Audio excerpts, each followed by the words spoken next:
everybody. So we'll call our meeting to order here on September 26th. Do a quick attendance run. Bill Lesage back. Suzanne Dirksen back. Peter Echo back. Sean Lewis, City Manager's Office, and I do need to leave right before 6 to attend the neighborhood group leaders meeting across the I state. know it's been a conflicts today. Jenny Nolan, Budget Administrator. Jackie Lowe, Finance Director.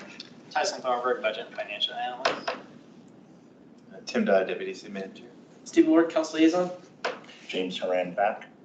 And online,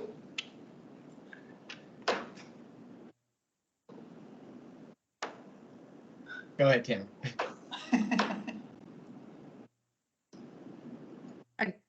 Tamara Niles, City Attorney.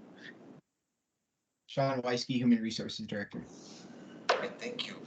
All right, thanks everybody. Do we have a motion to approve last month's meeting minutes?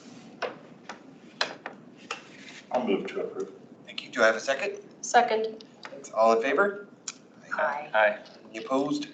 All right, we're gonna move forward, and thank you, Peter, for running last month's session. Thanks again. All right, so we have a few members' choice items that we'll get to at the end, and a few things that have come up over the last couple hours with some of our with one of our members, but we'll get to that later. And so today we have City Manager's Office, City Attorney's Office, and Human Resources for our first presentation of the budget year. And presenters, I've got control of the slides, so just let me know when you need to go to the next slide.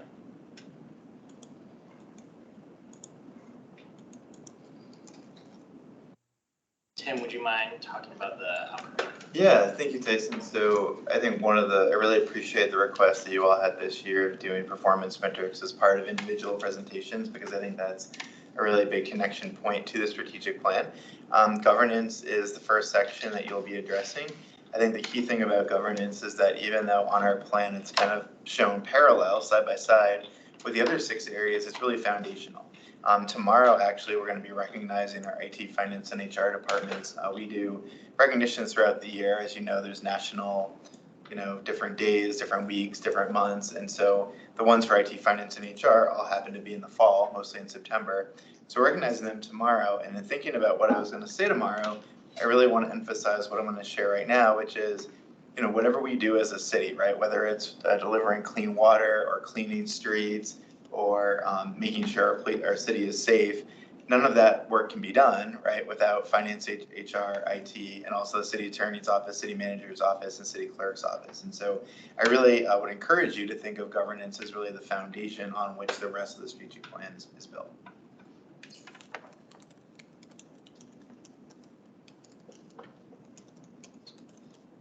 Great. So yeah, I guess I'll go first. So not going to read the mission statement, but I think 3 things I'd like you to know about the city manager's office. One is that it's really exists to be a connection point. So it connects council to staff, staff to council, staff to the community, the city to the community. And so really we do take on our own projects, and you'll see about that in a few minutes. But a lot of what we really do is about integrating the work of different departments. It's about making sure council is kept abreast of what we're doing as a city, and it's also connecting with the community. So that's a lot of what we do. We do some special projects as well. So that's kind of the second bucket I want to share with you, is that I really view a city manager's office as an incubation stage or place. Where I used to work, the last city, the city manager's office had 79 people in it. What happened was that it was an incubation space, and it just kind of a lot of programs stayed there. Didn't really work out, to be honest. And so in the couple of years that Sean and I have been here, we have kind of incubated a few different ideas that we've then kind of spun out to different departments, which is really how we feel it should work. But it is a natural place for ideas to really start.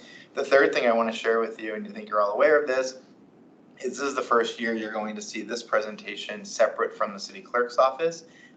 Starting on January 1st, we were one department called City Administration. Starting on January 1st, we're going to be 2 departments, City Manager's Office and City Clerk's Office. And so you will be seeing the City Clerk's Office a different night, and you'll get a chance to ask City Clerk Stephanie Carlisle and her team some specific questions then. So what you see here on the screen is what the City Manager's Office is going to look like officially on January 1st, headed by City Manager Sean Lewis, then by myself and also Krista Gravy, who's our Executive Assistant.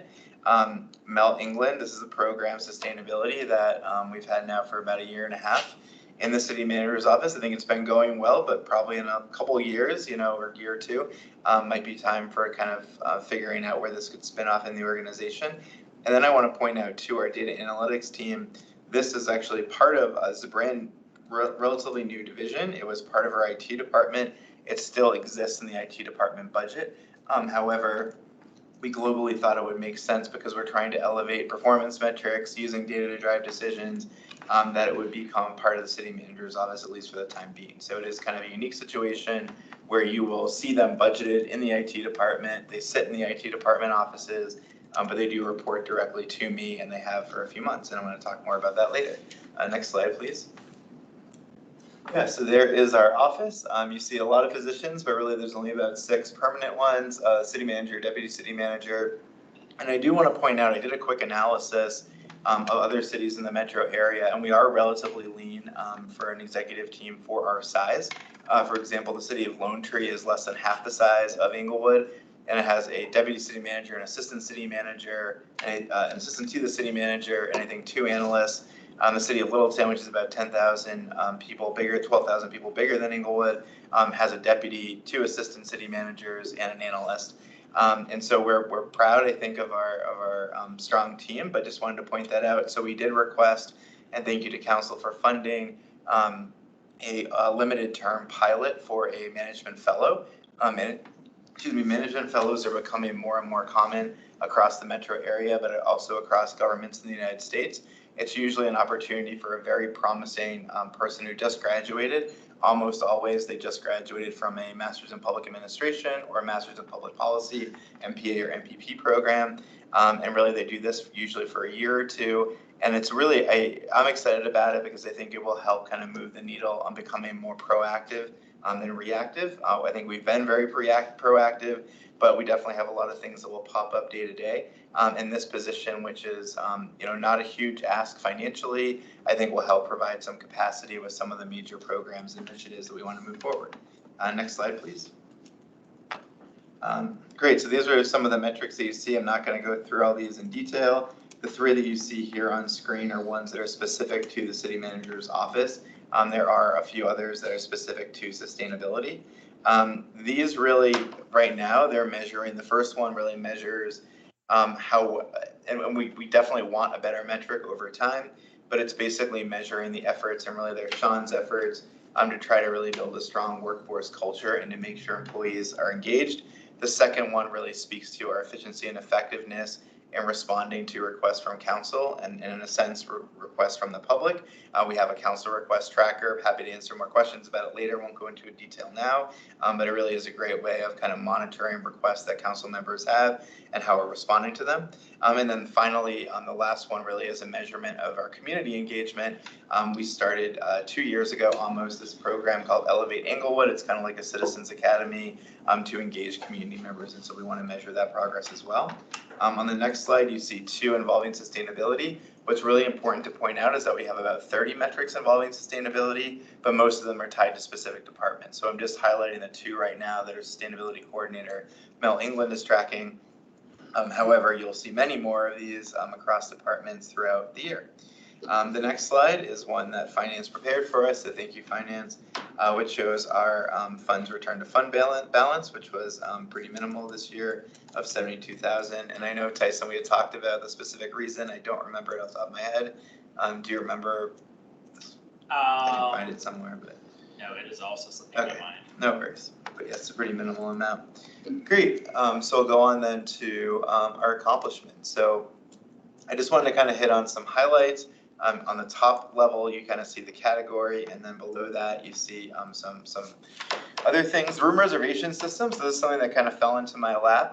We didn't really have an integrated way of reserving rooms. We found that, number one, Mayor Pro Tem Ward did request or a consideration that for the first time ever, room reservation fees be added to the fee schedule. So when you see that in your packet a few days from now, you're going to see that they have been. And so that was a big accomplishment for us, but it's also one that we worked with the city attorney's office, the finance department on, Parks and Rec, library and golf department, public works department. So this is again an example, and communications where we worked across departments. Something else we're really proud of is our website didn't really feature any information about room reservations.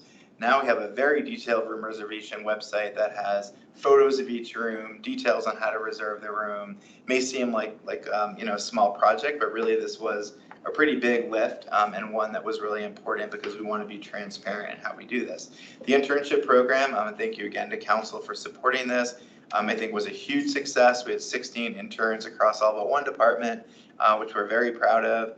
We're doing it again for next year. I believe if the funding exists, which we've requested, and I think it's been already included in the budget. We wanted to make this a meaningful process for our interns, and so we do host all kinds of programs throughout the summer. Everything from meet and greet with different department heads, a tour of the police department, a tour of SPR and the Allen Water Treatment Plant, and also some I guess I would call light trainings on preparing for interviews and resume writing and things like that. And this again was a partnership with our HR department. The Youth Advisory Board, tomorrow night is the first meeting of this board. It's something that council requested that we were able to pull together. We were very fortunate actually that one of our interns that we had, he's 19, but he actually has his own LLC and his own nonprofit focused on engaging youth in ways like this. He's been on 5 different youth advisory boards. He's a student at DU, so he'll be helping us out with that, and we're very excited about it. Next slide. DEI, this is something I know that this committee has asked about several times. Again, another partnership with other departments. And so I really and Sean and I play a supporting role in this, but we have 2 co-chairs, one from our police department, one from our HR department, and I think over 20 different employees doing this. We finished this spring our first ever DEI plan, and we're working now to implement it. And so you'll be hearing more about that when you hear from different departments throughout the year. Another big area of partnership is financial management. Obviously, this is driven by the finance department, but the CMO often plays a role in supporting these efforts. Last night, along with the finance department and the consultant, we proposed some modifications to our CIP prioritization process that you're very familiar with. The process, not the recommendations per se, last night. And so we'll be, council assented to us moving forward to developing a proposal for a new prioritization structure based on the feedback that they gave last night and that all of you have given throughout this process. Strategic planning is a big thing that our office leads, and obviously that involves every department. Affordable housing is a hot topic that we're beginning to focus on. Council has finished up, I believe, its interviews for members of a new affordable housing task force, which will be launching with the first meeting on November 5th. Next slide, please. Homelessness is another area where the city manager's office plays a connection role. We have a Tri-Cities Homelessness Plan of Action with 2 other cities, Littleton and Sheridan, that the county also plays a role in, where basically about 2/3 into the plan, but we have about 50% done. We have a little bit more than a year left on the plan. A big accomplishment that I believe in this year with homelessness was that we cut the ribbon, and hopefully in a few months, this new program called Ready to Work will be in Inglewood. Ready to Work is a program run by a nonprofit called Bridge House. There's 4 themes in our homelessness plan of action: governance, single adult system, family system, and workforce development. When we did a survey to figure out the root causes of homelessness in our region, we did find, obviously it's not everyone, but there are many people experiencing homelessness that want to work, that are able to work. And so this is a program where they live in dormitory style housing for about a year. They get job training based on market areas of market demand. It's primarily in culinary and landscape, and then they graduate. So based on, if you apply the graduation rates from their 2 existing locations in Aurora and Boulder to the 50 or so beds they're going to have in this program, it will alleviate 35 people from homelessness in the region every year, which is incredibly substantial. Staff engagement is something else that's very important to us. As I mentioned, we're holding a recognition for 3 different groups tomorrow. We'll be doing them throughout the year. Krista Gravy handles all of those. Can I add to this one. This one really covers more of the organizational culture, the staff engagement with the recognition events is kind of one element. We've also introduced a monthly training session at our all-staff meeting called the Grub Club. And that's every other month. And then the odd months, we have supervisory training where we also do a culture training. You can see the new mission, vision, values on the wall that we launched early this year, I believe, and council approved. And we're using that as part of a new supervisory training academy that supervisors opt into. And we do a more in-depth kind of org culture work. We have a monthly newsletter that we have a culture corner in. We also have a new question of the month that drives, using questions to drive culture. That's given to every supervisor in the city to go over with their staff teams. And then, it's kind of carrot and a stick, but we're also hiring, firing, and, rewarding based on cultural attributes too. We revamped our EDT, which I'm sure Sean will talk about, our employee development tool or eval that, focuses on those cultural attributes as well, so. Great, thanks, Sean. Yeah, then community engagement. So as I mentioned, the Elevate Inglewood Academy. We've also been working, Sean has been working to develop stronger relationships with the Inglewood Public Schools. And then finally, we've created a formal program to recognize community members and staff at council meetings, which I think we've had 8 or 9 of those so far. Next slide, please. Emergency management is also something that falls under the umbrella of the city manager's office. We have a contract with Arapahoe County. They have a very comprehensive emergency management team there as part of the elected sheriff's office. We do have a full FTE as a contracted individual through this program. Every year we do one major, what's called a tabletop exercise. We're doing one in November and several smaller ones throughout the year. We also are building capacity for our EOC, so training people to work in the variety of different sections in the EOC. And then we're also right now working with the county and really want to give the county a huge shout out. They've been incredible to work with on this. We're attempting to secure FEMA funding. We have 24 days left to apply, so we will be applying as council found out last night. Council engagement, again, we've responded so far to 92 council requests this year. Also, thanks to Krista, we have a council calendar now where we manage and monitor different events. We get requests all the time for, elementary school having a lunch they'd like people to come to, or an art festival and things like that. And so it's really an important part of our community engagement efforts as well. Next slide, please. So here are a few of our sustainability accomplishments. We held this, what we believe to be, may not be, but we believe it to be the city's first Earth Day event. And just thank you to Mel England, our sustainability coordinator, for having that as a vision. It was one of the goals in her development plan for this year. Also, we developed an electric vehicle plan for the city that was approved by council. This was an incredibly comprehensive effort with many, many stakeholders, everything from businesses to nonprofits to the schools, and is a really good step in the right direction. Community resiliency, Mel has really been adept at, we've really run this program, I will say, on a shoestring.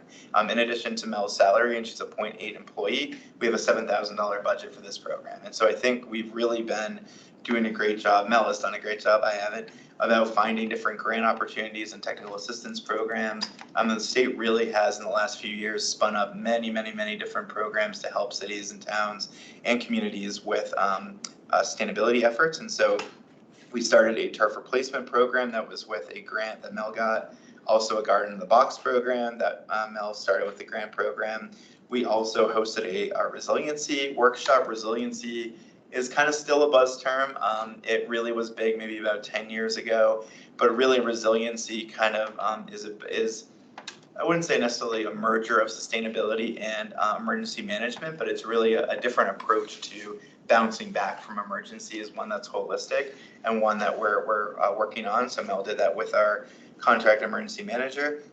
In terms of energy, we hosted a energy efficiency, and it should be a workshop, not workforce, sorry, for members of the community. We also achieved a certification for the efforts that we've done to encourage solar power.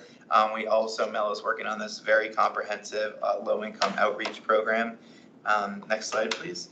Some other achievements in sustainability are that we finished a municipal greenhouse gas inventory. We've completed an investigation of electric-ready, photovoltaic-ready, and EV-ready wiring as part of the code updates. In terms of water protection, in partnership with South Platte Renew, we held our annual river cleanup. We also, council requested some investigation in terms of where our air quality sensors are placed. So we did move those to kind of meet those questions and requirements.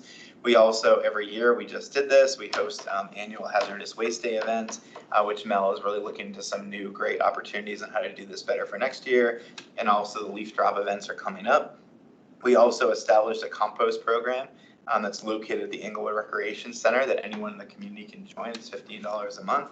And then we also are part of a waste characterization study along with 3 other cities in the Front Range area. Next slide, please. The last one on sustainability is we also really want to partner with the business community on, I guess I would say, green-friendly businesses. As you know, there's a plastic bag ban that's about to go into effect right now. There's a reduction in that. You have to pay a fee if you want one. Some businesses like Walmart have already said, we're not going to deal with this, and they've taken plastic completely out of their store. And then 2024, a styrofoam ban is coming, and so we're working with our businesses to prepare them for that. And then finally, the data analytics division. So there's a 2-person division plus an intern. Really, they both started as GIS analysts, so we still have a GIS component. But the title of the manager now is Data and Analytics Manager. So we finished this year a 5-year GIS and data analytics plan. They've worked on a variety of special projects that really support other efforts in the strategic plan, such as creating GIS layers to better understand the trees canopy, which is a sustainability goal. They also helped our parks employees develop a system that they can use on their handheld devices to track encampments in the parks and to make sure those are being reported. They also have met with, so the metrics you're going to see from departments starting tonight, I wouldn't say they're old, but we're working to refine all of them. So we had comprehensive meetings with every department this summer, and we're working with them to kind of follow up on those. Next slide, please. Sean, do you want to cover this slide? Or I'm happy to too, but. Sure. So, the challenges, I mentioned the work that we're doing in culture, but that is, a key thing that the city manager's office wants to continue to work on. But, maintaining that positive culture, particularly with, the external pressures that we're seeing in the community. There is more demand from employees for the work-life balance and for flex work. And so we've extended the pilot program, for instance, for flex work. And are making that permanent with a 1-year check-in every year to see how that's going. Just balancing multiple varied projects across a variety of disciplines and departments. Sometimes those have competing, interests where, different projects are competing for resources.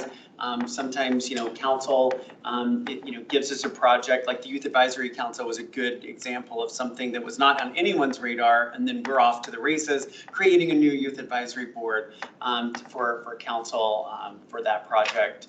We're also launching and sustaining new programs, initiatives such as Sustainability Youth Advisory Board, and doing that with limited resources, then developing, implementing SOPs. This is something that I feel like every year we say, this is the year for SOPs, and you have to catch up in order to sometimes be able to dedicate more time and resources to SOPs, but it's something that Tim has worked a lot on, and we're really trying to ingrain in the work of the departments that we really need to have standard operating procedures, things laid out, to the room reservation point that was made earlier. How in the world did we ever not have standard operating procedures for room reservations until now? Because we've been, renting rooms out for a decade. So anyway, that's some of the really things that we're trying to work on a lot. Tamara does a tremendous amount of work. She'll probably talk about process improvement and all the challenges of trying to get things lined out. And that's all for us. One question on the electric vehicle plan, and is there, do you have any more information to share on that? And I guess I'm thinking of it as, I know there's, the ongoing vehicle replacements, for city vehicles, and, is that playing a role into that, or is this kind of more just a trial of a, hey, we're launching, a subset of people who have electric vehicles, or? Yeah, so what I would like to do, if it's okay, is send all of you kind of a copy of the plan, and Mel certainly can speak in much greater detail than I can. But it's actually primarily a plan for the community as opposed to a plan for the city's fleet. And it's really kind of a way of kind of, figuring out where they could be located, charging stations could be located, what they could look like, grant funding that's available. So it's really kind of a first step in doing that. that. But yeah, I probably should have led with that it's actually a plan for the community and not for the city. Okay, yeah, thank you. And I had a few questions, if I could beg the committee's indulgence there. Didn't really see a spot to kind of insert a question, but I'm curious, you commented on a waste characterization study. Could you just educate me on what waste characterization is?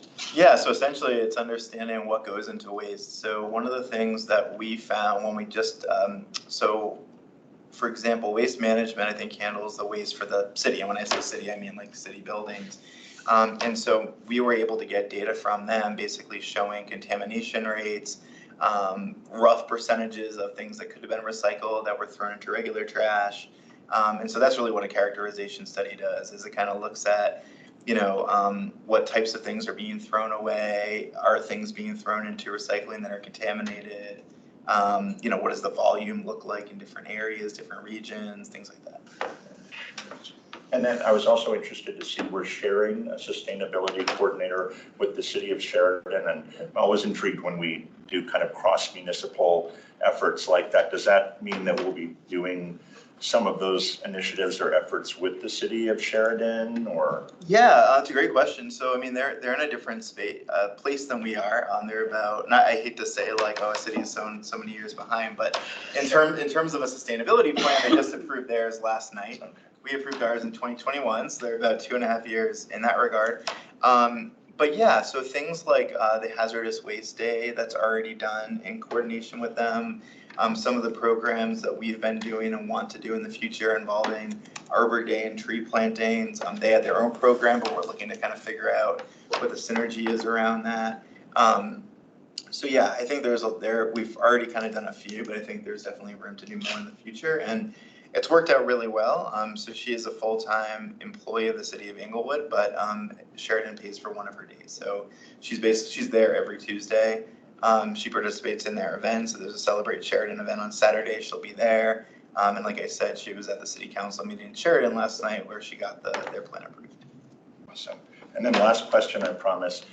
As an executive myself, and this is for Manager Lewis, I think, I'm a big fan of the idea that culture eats strategy for lunch. And so I applaud you for really integrating it into the fabric of how the city is operating and your workforce. And I'm wondering, is there anything comparable to like what Bill asked about with the electric vehicle plan, but are there any materials you could share with us that are outwardly facing on that? Or is that, if it's proprietary and No, mostly it's not internally proprietary, facing, no. I get that as well, so. No, the only thing that we've done that might be proprietary is we partnered with a company 2 years ago called Choose People. We did put in the contract, we can use these internally forever, but they did work around the concepts of known matter included. So a lot of our work for about 1.5 years, was required training for all supervisors to teach, supervisors how to make their employees feel known, how to make them feel like their work matters and that they are valued, and then that they are included in the work of the organization, they're included in their team, they're included in the bigger organization. But yeah, all of the work that we've done has really been,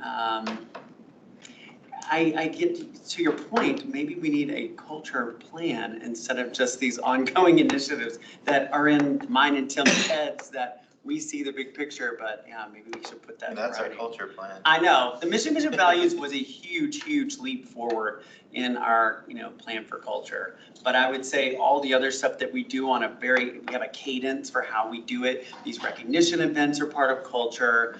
The trainings that we do every month with the different groups bi-monthly, these little snippet trainings, the newsletter, all of that is on, what I'm trying to do is institutionalize culture as opposed to like, this is a program we're doing. No, this is something we do and work on every day and every week and every month. Awesome, thanks. One thing I can say that was different about this process is that council received a brief on this year. The brief came from the staff members who worked on it. And we don't often hear from staff members who are actually in the trenches. We usually hear from executive level C-suite staffers. And it was a very different presentation from what we're accustomed to. It was very clear that this was a lengthy process that the employees really individually bought into at all levels. Which is what makes this exercise different from any exercise that I've participated in over the course of my career, or even seen presented during the time that I've been following city government. So, I think the product is better because of not just the process, but who was actually working on the process as well. And Tim and Jamie Soffolco and SPR really led that team that did this, but you're right, they engaged hundreds of employees. I have 2 simple questions. How many members on the youth advisory board? So there wasn't a set number, so council could appoint however many they want. Right now, there's 8. 8. And did I read that bullet point correctly that said there were 25 employee recognition events this year? Yeah, so recognition of 25 different groups. So some of them are combined. So for example, tomorrow kind of is a triplet event in that it's 3 different work groups. Okay, But yeah, we recognize 25 different work groups. I see. I saw the word event and I thought that seems like a lot, but many It's of still a them- lot for Krista. It's definitely, it's a big thing that we're all really, it's important to us, but it definitely takes quite a bit of our time to do that. And we do push out to the departments, you know, that you've got to build this into your own culture. Mhm. So for instance, Police Appreciation Week, they have all historically had a lot of, you know, events around that, but we've tried to engage the rest of the organization in that appreciation. And in some work groups, it's called an event, but it might be a shout out in the newsletter. Like the dispatchers are like, no, we don't need an event. Take our picture and put it in the newsletter. So we also try to let work groups, you know, tell us how they want to be recognized as well. Perfect. And are you seeing good things coming out in surveys yet? You know, like employee surveys? Yeah, we launched that 3 years ago, an employee satisfaction survey. You know, our peak year was the height of COVID. And I think we were communicating so much. They could see we were bending over backwards. They could see we were the only city not laying off or doing furloughs. And our satisfaction rates have never gotten as high as they were that year. But we're tracking it and really trying to dig into those numbers. Every director gets a report of their employees, not by name because it's anonymous, but their employees, you know, results. And I know for us, we've really worked to change. We've launched different benefits plans because of what we've heard from those surveys. So we really take them seriously. Any other questions before we move on? I have about 1.5. I was just curious about where I can really read more about is it Bridge House that does the Ready to Work program, or is it a joint? Oh, it is. Yeah, so yeah, it's a little tricky. So Bridge House is the incorporated name of the nonprofit. They do a few different programs, and then Ready to Work is the program name. Okay, and is the workforce development part of that pathway or an outcome of that pathway, and how does it impact the city? Yeah, so it's so that is really the reason why they created this program, the outcome to be that workforce development. And so the city has funded through council and through ARPA funding 2 different programs, 2 different nonprofits in Inglewood. One of them is called Cross Purpose, and one of them is this Ready to Work program. They're really opposite sides of the same coin. So Ready to Work, which is located on Broadway, they basically is for people who are not experiencing homelessness, but they're housing vulnerable. So they may not be working, or they may be working in a job where they're not earning a whole lot of money. They can go to this cross-purpose program and be trained in one of 13 different areas, everything from phlebotomy to getting a CDL. And then Bridge House, the Ready to Work program, is very similar, but it's for people who have fallen into homelessness. So they live there, dormitory-style housing. They have to agree to be sober. They can't have pets. Their family can come on the weekend if they have a family, that kind of thing. And then they make money. And so 1/3 of that money goes back to Bridge House to support the program. 1/3 goes into a savings account to help them when they launch on their own. And 1/3 is spending money they can use however they like, with a few restrictions actually. And then they get supports in terms of social work supports. You know, if they're a veteran, they would be connected to the VA, things like that. And then they graduate, and they're not just kind of like, congratulations, you graduated, go on the street. They have supports that help them for years to come in terms of finding a place to live, finding a job, and things like that. And their food is actually, I don't know if any of you were at their event in April, but their food that their culinary students do is quite incredible. And they also do a really great job with landscaping. It's something we actually really want to be able to partner with them this coming year and have them help us out a bit. Great, thanks. And I'm sending the EV plan, so I can send a link to Bridge House. I would love it. I'd like to promote it. it's a cool program, Mhm. very meaningful. Go on to the next presentation. Thank you. The city attorney's office is small but mighty. We consist of course, myself, and a paralegal, which is a position that we changed from prior years, which was just an executive admin, and now it's a paralegal that does some admin duties. We also have the deputy city attorney, civil assistant city attorney, and the municipal prosecutor, and a legal intern. Next slide, please. And the intern right now is just for the summer, but we have signed up with DU Law School to try to get one during the school year as well. We've had a lot of success. So unfortunately, while the city manager's office can give you some significant detail on their activities, as the attorney, I can't talk about the best stuff that we do. Unfortunately, that's just between me and city council usually. So we've had a lot of successes, and city council sets some pretty specific goals for us and some specific projects. But unfortunately, we can't share those with anybody else.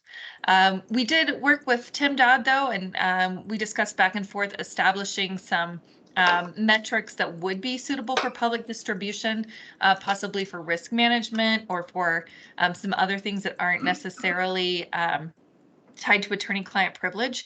We have been working now for, well, since shortly after I started in June 2021 for software, for law practice management software that can manage and provide metrics and details on requests received, response times, that sort of thing. But unfortunately, it is not implemented yet. But once it is, I think we will be able to detail some measurables for our success that we can discuss publicly. But unfortunately, nothing I can share right now. Next slide, please. So funds returned to the fund balance. Tyson and I did email back and forth because I'm not sure that this 82,000 is accurate. We did have a vacancy earlier in the year for the admin position, and then we replaced it with the paralegal at a higher salary than admin because she's a certified paralegal. So I'm not sure if that's accurate or not. We also had some salary increases. We discovered that the city is required by federal law to have a designated ADA coordinator, but we didn't have one. So we were able to get the deputy city attorney to take on that role and to have some training to take that on. So she had a salary increase for that, but still within the deputy city attorney current salary range. So, well, it says 82,000. I'm not sure that's accurate. Next slide, please.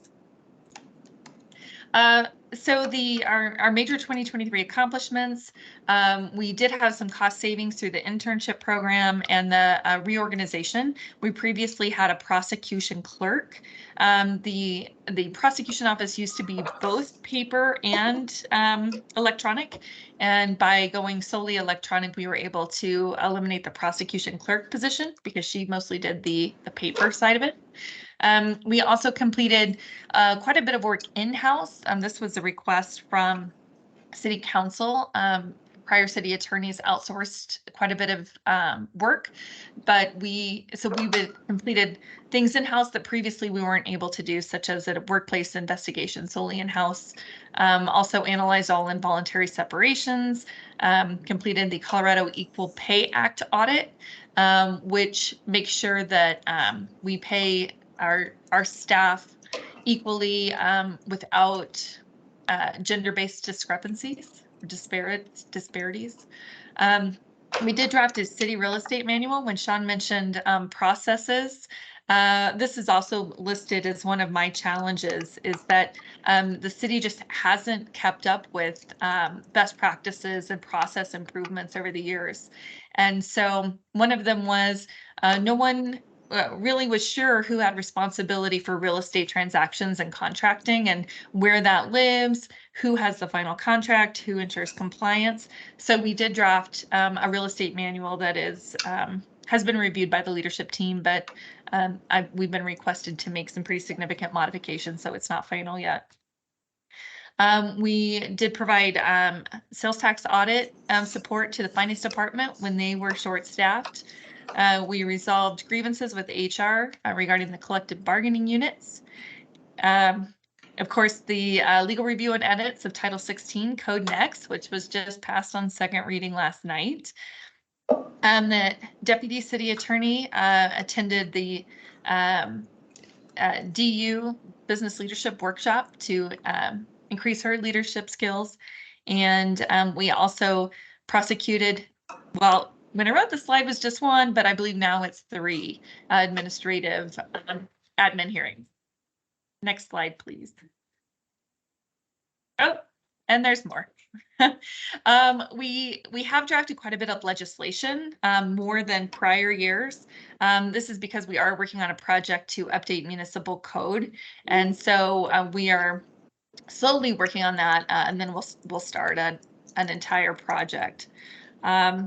We've also drafted an in-house ethics manual that we will present to City Council after the election. So City Council has a detailed view of what the City Attorney's Office does, with 5 council members up for election in November. We thought that was a good time to talk about that. We receive a very large number of daily requests for legal tasks. So just try to respond to those as quickly as possible. And then I already referenced the paralegal position. For the, a quick question on the daily request tracking. Do you use a system for that, or like just taking kind of from our committee perspective, is there anything there that would help from a process perspective or any needs you have there? We've been trying to implement software to do that for almost 2 years. We've had rollout dates a couple of times. Right now we have another error that keeps popping up and that IT is working on. But so we do have a system, it's called Legal Files. It will have a formalized legal request system that tracks all legal requests.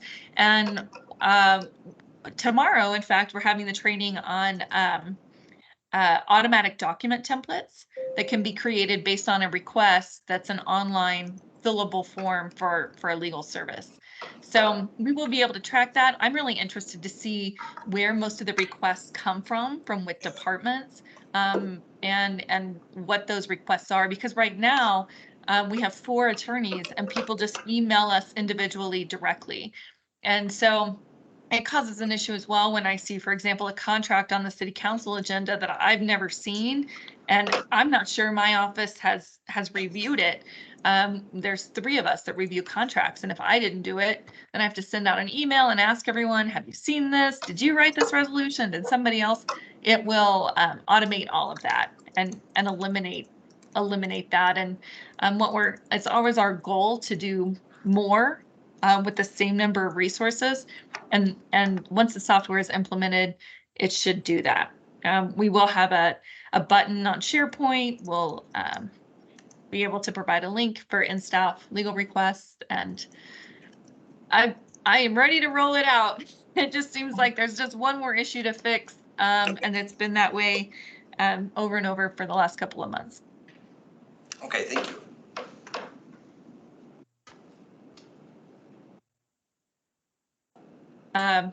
There's some more of our accomplishments. We did complete outside counsel litigation guidelines, really to try to rein in costs for outside counsel. I have been both in private practice and public. I've been a city attorney for 18 years, but with periods of private practice as well. So I've seen from private practice, when we work for a public entity, outside counsel guidelines and other best practices that we are trying to then bring to the city of Inglewood to essentially have a complete law firm with modern best law firm practices in-house.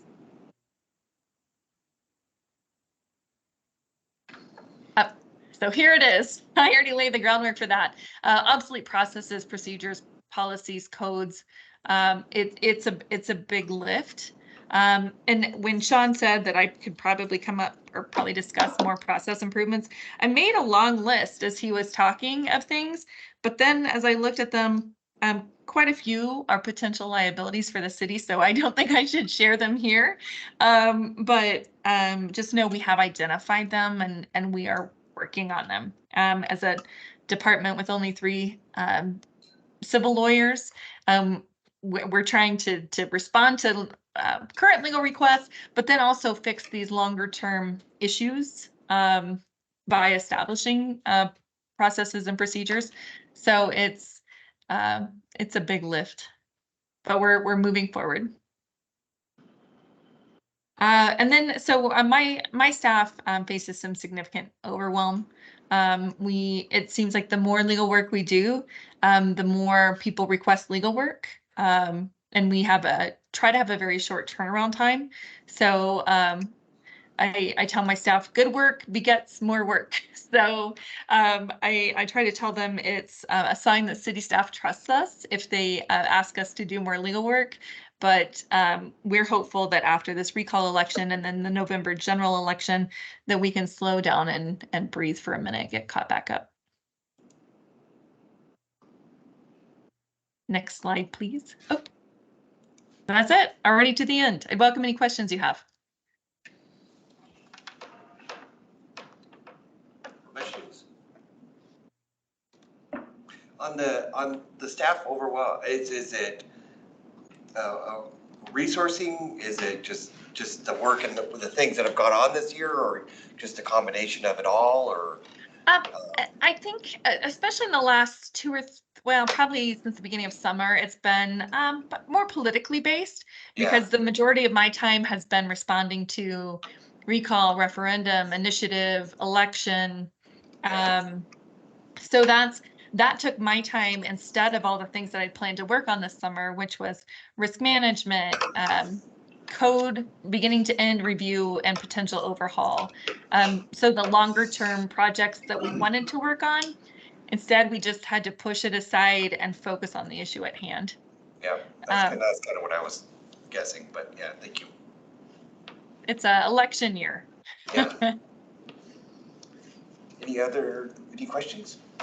No question, just comment. I think it's neat that you all are also looking from, I don't know many legal teams that necessarily care about tracking to the outside stakeholders, but I think it's cool that you're working on procedure and also risk management. It's something that long-term I'm sure is very beneficial for the city.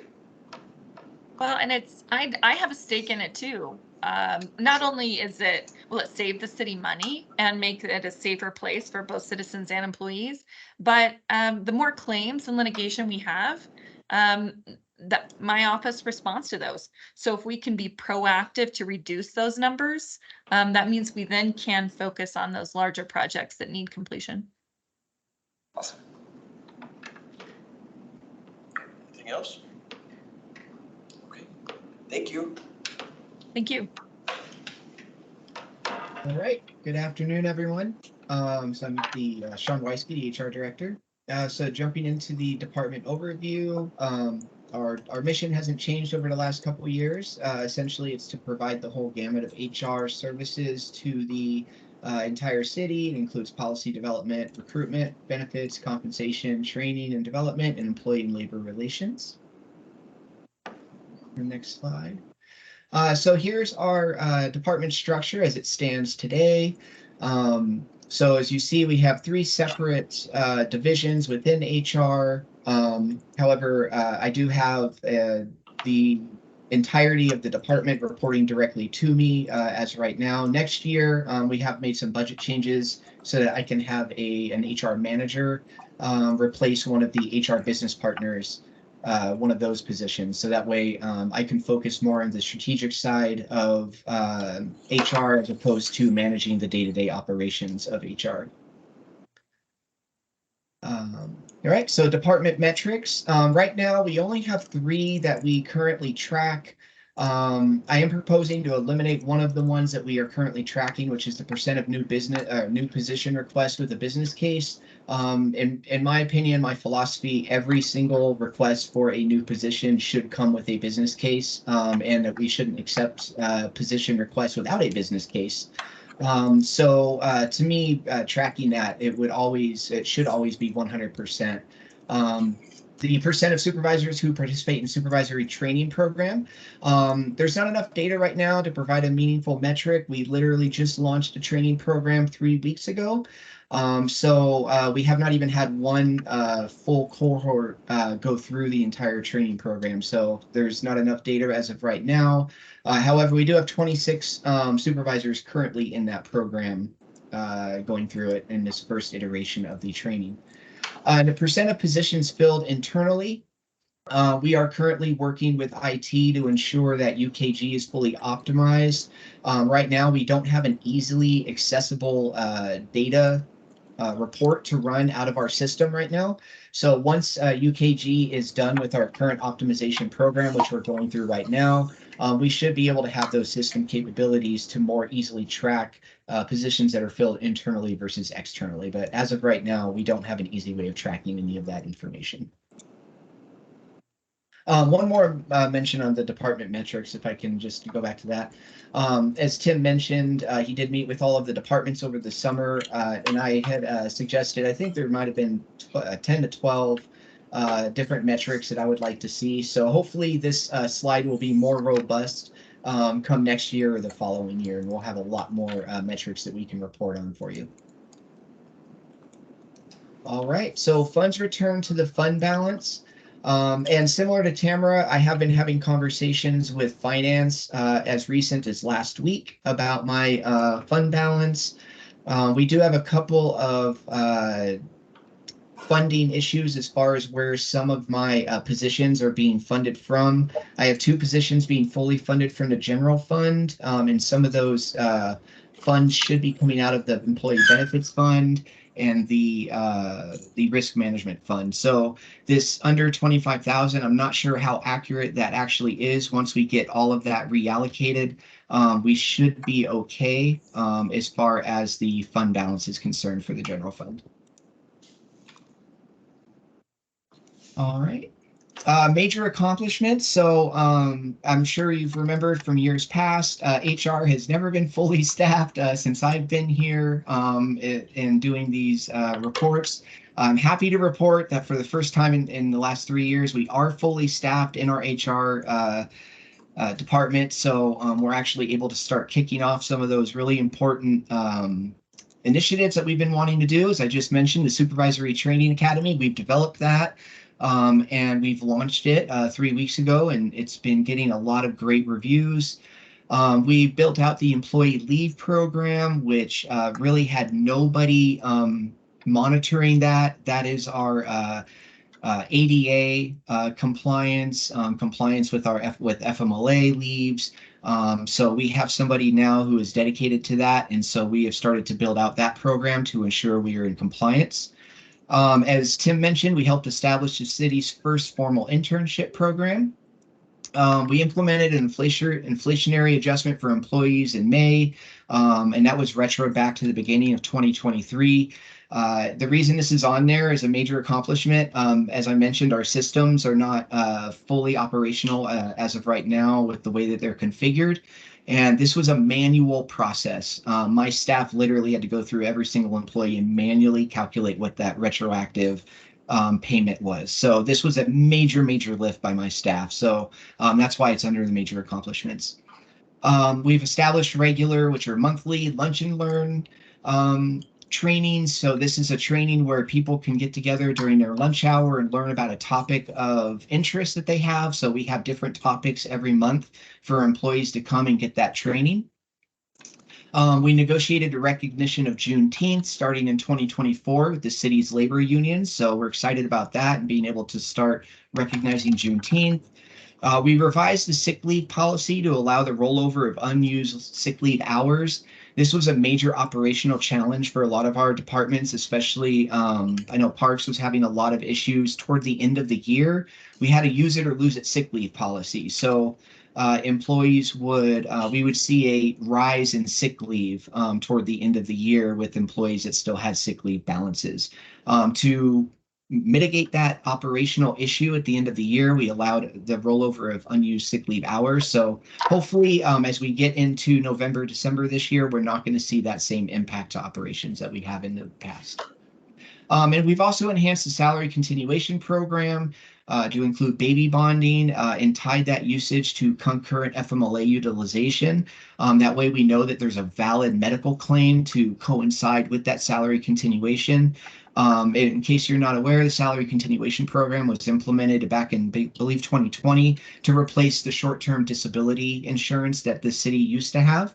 The salary continuation program is much more robust and lucrative for employees and provides a better safety net than our short-term disability used to provide. All right, challenges faced. We have had contractor issues with our class and comp project. Back in June, the city decided to take over the class and comp project from our contractor Gallagher. They had been working on the project for a little under, well, about a year, and it was about 6 months behind schedule. We've taken over the project, and we are going to be implementing that. It'll be implemented on December 8th. Employees will see any retroactive adjustments in that paycheck. As Sean mentioned before and Tamara mentioned, just shifting priorities throughout the city.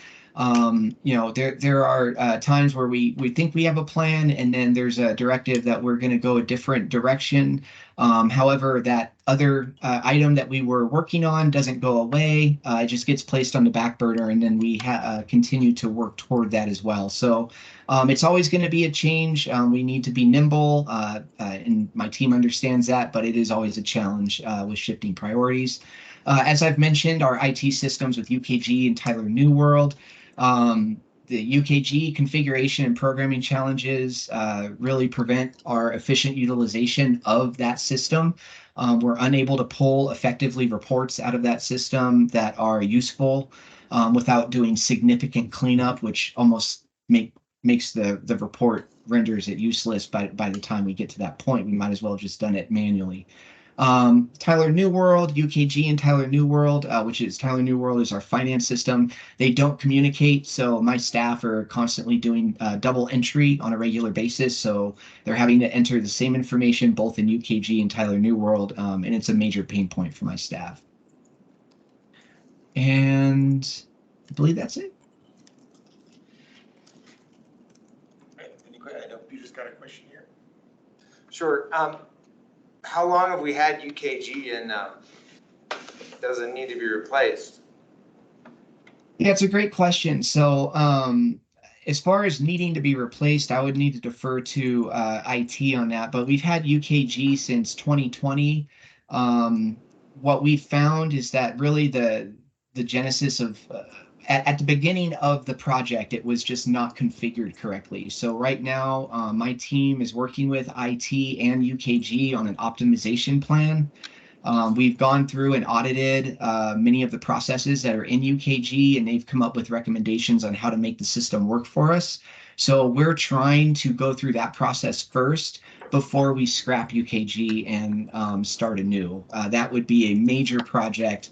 HRIS implementations are always at least a year long. I've been through 2 of them in my career, and both of them went over the schedule and over budget. So it's not going to be easy if we replace UKG. So we're trying to fix what we have right now. I've used the system before, and so I'm somewhat familiar with it. Okay. Thanks. I just had a quick question. With the addition of Juneteenth, how many holidays does that bring annually for Inglewood employees? Yeah, so right now, starting next year, Inglewood employees will have 13 holidays. So we actually switched Juneteenth with President's Day. So that was a 1-for-1 swap. We did have some reluctance from our collective bargaining unit, the EEA, for recognizing Juneteenth.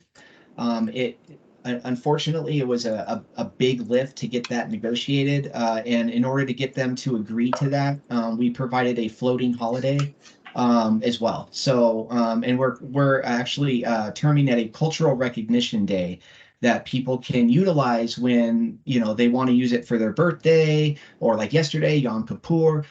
There's all sorts of holidays that people may want to celebrate that the city doesn't. So that was our thinking with that, to go along with our DEI initiatives to make sure that folks feel like they're fully included if they do not celebrate the traditional Judeo-Christian holidays. Any other questions or comments? All right, thank you. Yeah. Thank you all for your presentations today.